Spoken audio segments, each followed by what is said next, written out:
Today's video brings us to Flint, Michigan. And I'm not here to try out for the Flint Tropics, nor am I here to watch the Flint, Michigan Mega Bowl. I am here for the Back to the Bricks Car Fest in downtown Flint, where there are plenty of classic cars. I don't know what half of these cars are, but this is pretty cool. Very Woodward Dream Cruisy-like, but it's in downtown Flint. Back to the Bricks brings over 500,000 visitors into downtown Flint each year. Much like Detroit, Flint has a strong history in the auto industry.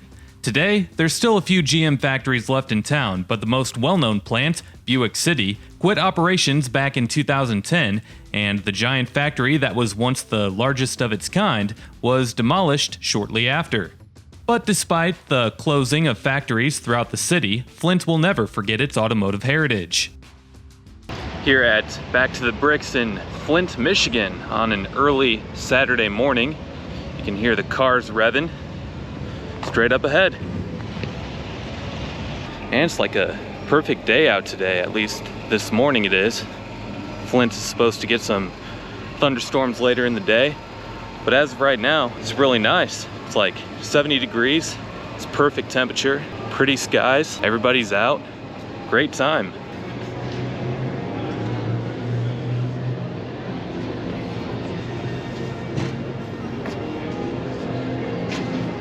So what's your name? Phil Hatch.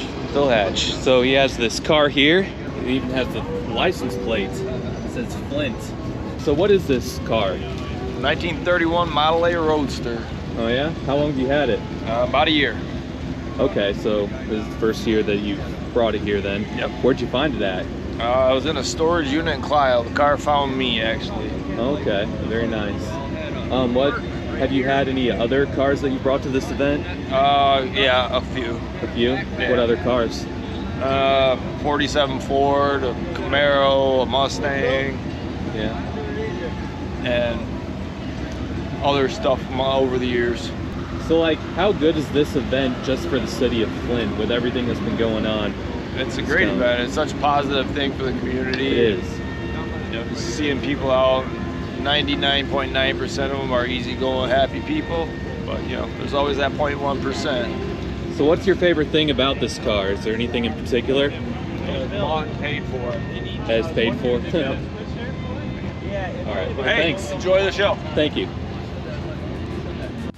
Flint prides itself in being the birthplace of the American sports car, as the first Corvette was made at the Flint Chevrolet plant in 1953. Hence, all of the Corvettes on Saginaw Street along the bridge over the Flint River. Today, Corvettes are made at a plant in Kentucky, but it all started here. That's right, there's more to Flint than just the lead water crisis. Who would have thought? It was on June 28, 1953 that the first Corvette was made in Flint, and only 300 Corvettes were made that year. Production of the Corvette moved to St. Louis in 1954, and then in 1981 production moved to Bowling Green, Kentucky, which is where Corvettes continue to be made to this day. Today, only one active assembly plant is left in the vehicle city, which is the Flint Truck Assembly Plant, and that's where they make the Chevy Silverado and GMC Sierra. But despite the loss in automotive jobs in the city over the years, enthusiasts continue to keep the heritage of the vehicle city alive for a week in August every year with the Back to the Bricks festivities.